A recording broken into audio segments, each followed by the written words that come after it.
자, 이제 주목 2겹으로 넘어가 보도록 하겠습니다. 오늘은 리비안 준비를 했습니다.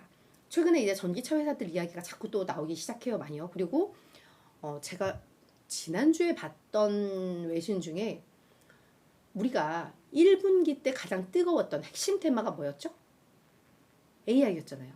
2분기에는 근데 전기차가 될 거야 라는 분석들도 나오기 시작했거든요. 그리고 전기차들이 최근에 인도 실적, 인도량, 배송 실적 공개를 하고 있는데 생각보다 다 괜찮잖아요. 그래서 이제 전기차 봐야 돼 라는 이야기가 좀 나오고 있어요. 그래서 그 측면에서 리비안에 대해서도 좀 의견이 나와서 오늘 이걸 준비를 했습니다. 자, 리비안 미국의 전기 트럭 스타트업이죠. 그리고 금요일날 주가가 14%나 급등했습니다. 그러면서 웨드부시의 댄 아이브스 너무 많이 듣고 계시죠? 애플, 테슬라, 우리 지난주에 마이크로소프트였나? 그쵸? 거기에 이제 리비안에 대해서도 보고서를 냈습니다. 이런 말 참 좋아요. 터널 끝에서 빛이 보인다. 라는 게 이 사람이 긍정적으로 이야기를 한 겁니다. 사실 이 보고서 나오면서 주가가 많이 급등을 한 거거든요. 그래서 투자 의견은 시장 수익률 상회 그대로 유지를 했습니다. 근데 목표 주가를 종전 25달러에서 30달러로 20% 상향 조정했어요. 금요일날 주가 14% 올랐음에도 불구하고 여전히 추가 상승 여력 21% 있다라고 언급을 한 겁니다. 제가 오늘 그래도 시간만 앞당기는 거 좀 아쉽잖아요. 그래도 우리가 1시간 뭐 앞당겨서 개편 뭐 이렇게 얘기를 했는데 그래서 오늘은 조금 그동안 안 했던 거 하나 준비를 해왔습니다. 자, 이 댄 아이브스 이런 보고서 믿을만해? 우리 한번 검증을 해보자고요. 저는 댄 아이브스를 왠지 모르겠지만 사실은 다니엘이기 때문에 남자 이름 같긴 한데 저는 뭔지 몰라도 여자로 알고 있었어요. 근데 사진 봤더니 남성분이셨더라고요. 자, 웨드부시 이 사람이 의견을 냈어. 이 사람 의견 믿을만한가 볼게. 이 사람이요 월가에서 상위 1%로 평가받는 애널리스트였습니다. 봤더니 월가 애널리스트 8,499명 중에 뭐 이런 뭐 신뢰도라던가 뭐 이런 수익률이라던가 요 순위가 75등입니다. 그러니까 0.9%예요. 상위 0.9%. 그리고 전체 전문가 약 34,000명 중에서 201등. 전체로 따지면 0.6%에 해당하는 이 사람 거 신뢰할 만하다라는 거예요. 자, 그러면 이 사람이 지금까지 뭐 이게 62% 성공 확률이 62%인데 뭐 503개의 보고서 중 기업 분석 중에 313개에서 플러스 수익률을 줬다라는 거거든요. 이익을 내줬다라는 건데 그러니까 성공 확률이 62%. 이 사람이 어떤 투자 의견 냈을 때 이 사람이 했던 걸 그대로 따라가서 1년 뒤에 성과를 딱 보면 뭐 10개 종목 중에 6개 종목은 플러스 수익을 나더라 라는 개념입니다. 그러면 이 사람이 낸 그 보고서들, 그 기업들에 대한 평균 수익률이 어때? 봤더니 18%, 19%, 요 정도니까 나쁘지 않아요. 근데 이 사람은 투자 의견의 그 분포를 좀 보면 매수 의견을 한 76%, 중립 의견이 한 22.6%, 매도 의견 1% 정도로 매수 의견 비중이 근데 뭐 당연하죠. 우리나라는 아마 매수 의견이 뭐 90%씩 나올 걸요. 그죠? 그래서 그런 개념에서 요런 의견이구나라고 이해를 하시면 될 것 같습니다. 자, 우리 이제 애널에 대한 이야기도 해서 이 사람의 의견 우리가 얼마나 귀담아 들어야 되는지까지 확인했고요. 자, 이제 리비안 어떤 기업인지. 네, 우리 스피아님. 우리 웃구꾼. 그동안 또 많이 나오셔서 저 읽고 넘어가 볼게요. 네. 웃구꾼님 아직도 목이 안 좋으시네요. 화이팅입니다. 너무 감사드려요. 제가 목은 괜찮은데 약간 이 코가 좀 막히고 이제 기침이 조금 나오는 상황인 것 같아요. 이게 확실히 나이가 들면서 이 감기 이 기간이 좀 길어져요. 원래 한 일주일이면 다 끝나야 되는데 그죠? 그래서 아마 이번 주 중후반이면 나아질 것 같습니다. 그래서 우리 웃구꾼님도 건강 조심하시고요. 네, 수피아님 리비안 루시드 빛나라. 네, 맞아요. 리비안 루시드도 이제 빛나야 돼요. 그래서 이제 끝이 보인대요. 끝이 보인대. 자, 지금부터 그럼 그 의견 보도록 하겠습니다. 자, 리비안은 2009년에 설립된 전기차 스타트업이죠.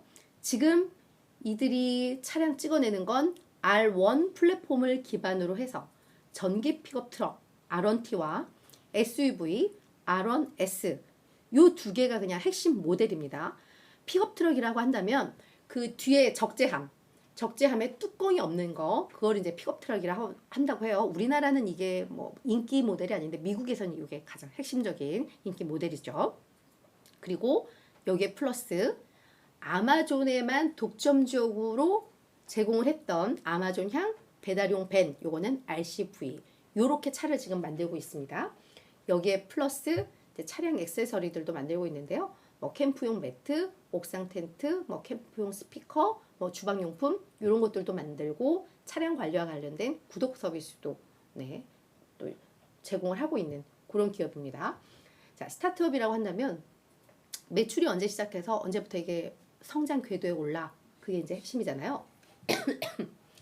2021년에 아주 소액이지만 첫 매출이 발생을 했고요. 그러다가 2022년에 2915%의 매출 성장을 달성을 했습니다. 그리고 올해 144%의 성장 전망치 나오고 있는 그런 상황이죠.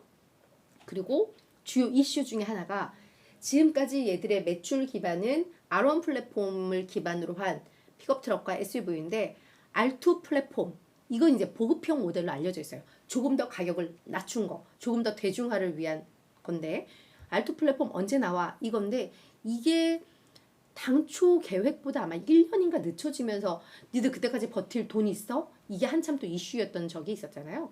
근데 요걸 2024년에 우리 요거 모델 공개할 거고 2026년부터는 직접 고객들이 받아볼 수 있을 거야 라고 아마 CEO가 이걸 언급을 했을 거예요.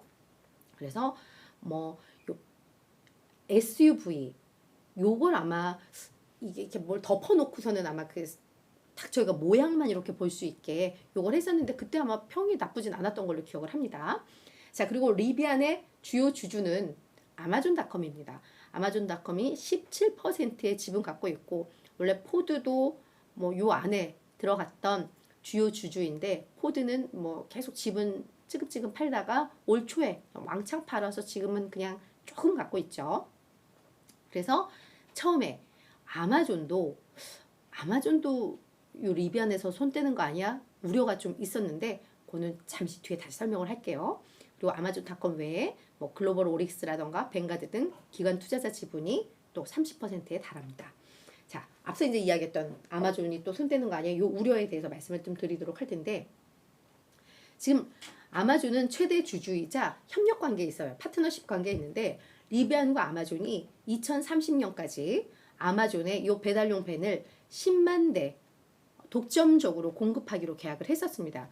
근데 이게 독점 공급 계약이 2030년까지 계속 독점은 아니고 첫 인도한 다음 만 4년까지 독점이고 그 다음에는 너희 밴 뭐 딴 데 뭐 공급해도 돼였는데 근데 요거를 조항을 변경을 했었죠.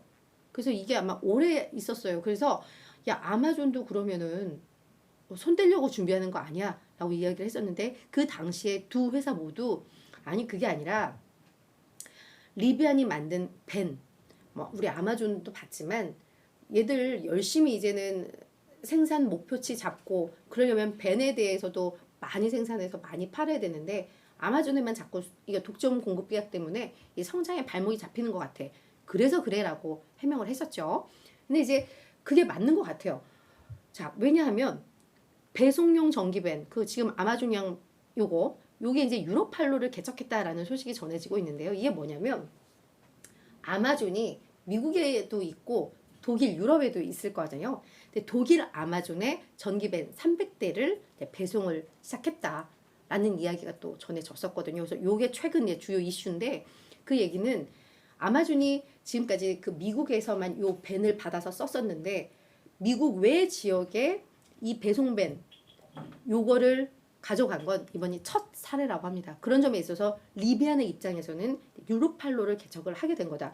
독점 계약을 해지하면서 이런 게 나왔다라는 거 아마존이 도와주는 거지 얘네 막는 건 아니라는 느낌이에요. 그죠? 그래서 요 밴이 이렇게 돌아다니면 그쪽에 있는 다른 전자상거래 업체라든가 유통업체들이 그 밴을 또 구매할 수도 있고 그죠? 그런 면에 있어서 이건 되게 의미가 있다라고 언급이 좀 나오고 있습니다. 자, 올해 생산 몇%를 보면 리비안이 5만 대를 목표로 제시를 했었거든요. 근데 지금 2분기 생산이 약 1만 4천 대였어요. 이게 전기 1분기 때 9,400대 정도였으니까 2분기 생산 많이 늘었습니다. 인도량 역시도 거의 뭐 50% 늘었어요. 전기에 8,000대였는데 이번에 12,640대였으니까요. 그래서 예상치도 웃돌고 전기보다도 좋고 또 요게 이제 주말 사이에 나왔던 네, 판매 실적인데 잘 나왔습니다. 그러면서 지금 2분기까지 누적 약 2만 대를 아마 얘들이 인도를 한 것으로 나오고 있거든요. 그래서 아마 올해 또 요 생산 목표도 잘 달성할 수 있을 거야 라는 그런 기대감도 좀 받고 있는 그런 상황입니다. 자, 그러면 우리 댄 아이브스 지금까지 기업 소개해봤고 어떤 점에 있어서 지금 목표가를 상향했는지 왜 끝이 보인다고 했는지 그 내용 좀 간략하게 좀 볼게요. 이 리비안이 그동안 좀 힘들었어요. 그랬는데 이제는 그 장기 비전, 얘들이 제시한 장기 비전과 그 목표를 향한 그 궤도로 다시 이렇게 돌아오고 있다. 자꾸 이렇게 곁길로 힘들어하다가 이제 돌아오고 있다라는 겁니다. 그러면서 이 리비안이 향후 12에서 18개월간 더 좋은 소식이 있을 거에 대해서 우리는 신뢰한다, 믿는다라고 이야기를 했습니다. 그 근거들 밑에 제시를 하고 있는데요. 일단 그동안 공급망 문제와 실망스러운 생산 속도 등으로 인해서 오랜 기간 사업 부진을 겪어왔다. 그런데 얘들이 최근에 장기적인 비즈니스 모델 실행 궤도에 재진입했다. 앞서 위에 타이틀 그 내용입니다. 그 근거들 2분기 생산 인도 실적이 예상치를 상회했고 그 이후 현재도 이 강력한 위치에 있다라고 이야기를 하고 있습니다.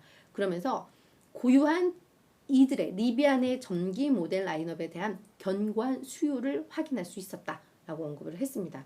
거기에다가 리비안이 이제는 비용도 최적화할 수 있는 그런 모델을 형성을 해놨고 여기에 이제 우리는 생산 확대하자라는 전략으로 포인트를 딱 맞췄기 때문에 얘들은 이제 얘들이 목표로 했던 그대로 이제 갈 수 있다라고 언급을 하고 있습니다. 여기에 플러스 아까 이제 아마존 뉴스 이야기를 하고 있거든요. 아마존과의 파트너십을 통해서 유럽에 독일에 이 배송용 밴 배송을 하기 시작했다. 미국의 아마존으로 이 밴을 상업적으로 선적한 첫 사례. 이거는 새로운 시장에 진출했다는 점에 있어서 매우 이거는 의미가 있는 성과다라고 평가를 하고 있습니다. 그래서 좋다라는 거죠. 자, 주가 보시면 정말 참혹했습니다. 그죠? 잘 나갈 때는 뭐 125달러까지 올라갔던 게 네, 꼬꾸라졌을 때는 뭐 10달러대까지도 떨어졌다가 네, 지금 이제 다시 고개 들고 있는 요 모습들 나오고 있습니다. 작년에만 82% 빠졌고 그러다가 올 들어서 이제 34% 반등이 나오고 있는데요. 이제 반등의 시작이었으면 좀 좋겠어요. 그죠? 이달 들어서만 48% 참고로 올랐다라는 것도 참고로 하셨으면 좋겠어요. 이달이라고 해봤자 이제 오늘이 10일인데 단기간 내에 좀 급등을 한 겁니다. 그래서 목표 주가는 조금 좀 불안해요. 자, 월가 애널 24명 중에 14명이 매수 의견입니다. 58%. 중립 의견이 아직까지는 좀 뭐 9%, 9명이나 24명 중 9명이니까 한 몇 퍼센트 정도냐? 네, 그건 계산이 조금 힘들어요. 한 40% 정도 될 것 같은데, 그죠? 그죠? 그쯤 될 것 같아요. 그러니까 40%는 중립 정도 의견이고 매수 의견이 58%이고요. 평균 목표 주가가 23.55달러로 금요일 종가보다 낮습니다. 주가가 단기간에 너무 많이 빨리 올라서 그런 것 같아요. 근데 지금 댄 아이브스 같은 의견들이 많이 나온다면 이거는 좀 달라질 수 있어요. 그래서 현재 주가에서 4.7% 더 빠져야지 적정 주가다라는 해석이 나오고 있는 겁니다.